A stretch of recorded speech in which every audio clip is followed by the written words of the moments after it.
மாரியம்மா ஒரு கருணை மிகுந்த மூதாட்டி.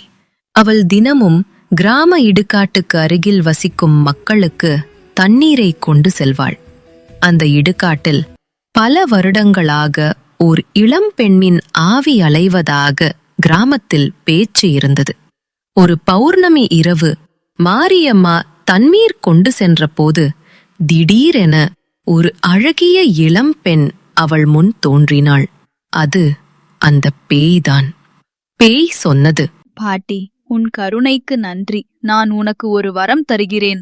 ஆனால் இதை நீ உன் சுயநலத்துக்காக பயன்படுத்தினால் உன் கண் பார்வை போய்விடும் என்று கூறி அது தன் கையில் வைத்திருந்த ஒரு பழைய ஒற்றை வெள்ளி நாணயத்தை மாரியம்மாவிடம் கொடுத்தது. மாரியம்மா அந்த நாணயத்தை பெற்றுக்கொண்டாள்.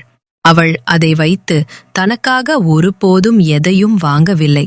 அவள் நாணயத்தை உதவி தேவைப்படும் ஏழைகளுக்கு கொடுப்பாள். அவர்கள் அந்த காசை வைத்து உணவு உடை வாங்கியவுடன் சில நிமிடங்களில் அந்த நாணயம் மாரியம்மாவின் கைக்கு திரும்ப வந்துவிடும்.